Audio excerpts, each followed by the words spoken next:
So yeah, it's my MAS-36. Got from Simpson Limited. I think it's 1952 production. And I've got some surplus French 7.5. They've got a 1959 head stamp date on it. I think it's TE, which is the manufacturing workshop of Toulouse in France. And then I think this is ball ammunition, 139 grain, full metal jacket. And I looked up some data on this, and I think it's muzzle velocity of 2,700. So we'll see how it goes. This is corrosive ammunition, so of course give it some cleaning afterwards. This is actually the first time I've ever shot a French MAS. Had some experience shooting the Lebel and the Berthier, but it kind of has this awkward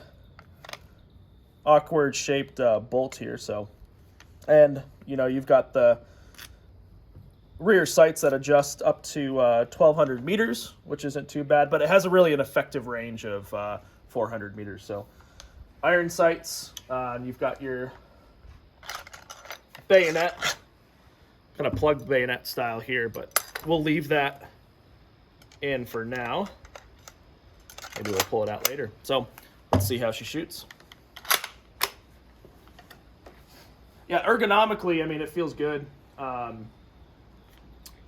It's kind of it's a small, compact rifle. Again, it's older ammunition, so we'll see how well it actually feels. It might be a little stout, but we'll give it a run. So.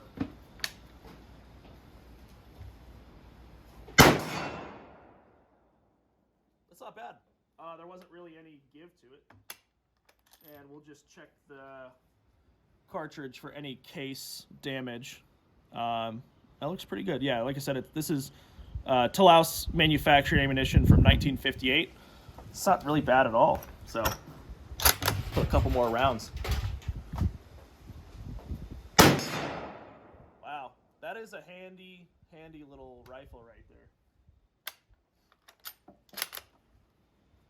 And this is when the French switched from the 8mm Lebel to the 7.5 French.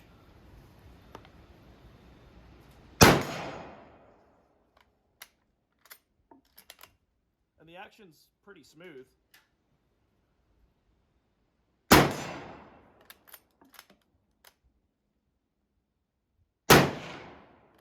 little high on that one. Let's shoot at the 100. And see how she does there. Like I said, the French in the 1930s wanted to modernize their small arms, and so at this point they were still using the Berthiers and the Lebels as their main military rifles, and decided they needed to modernize a little bit.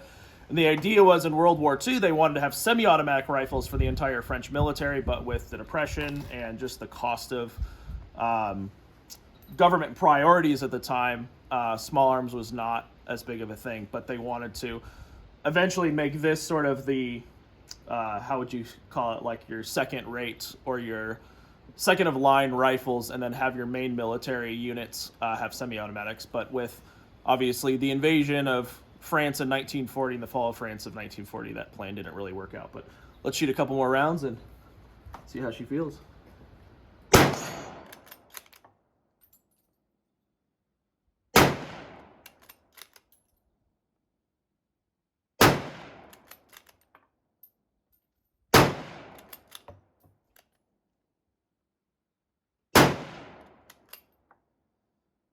Obviously a little bit harder to hit at 100, but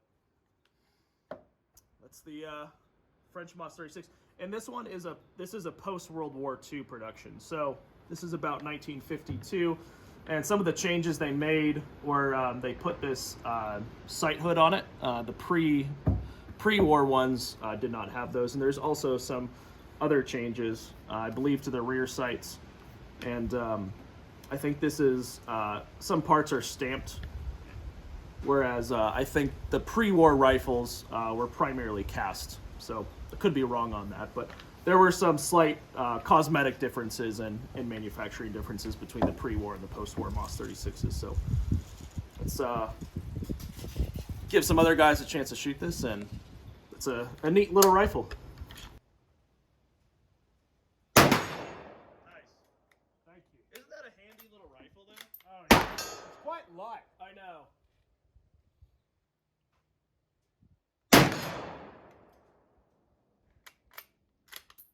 I like it a lot. Yeah.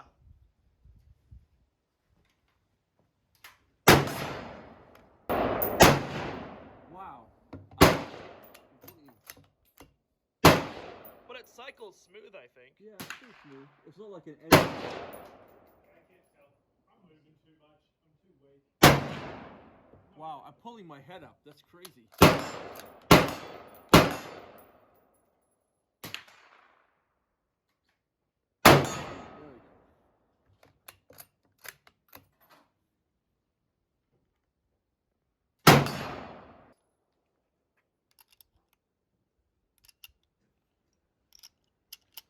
And obviously these would be fed with a stripper clip.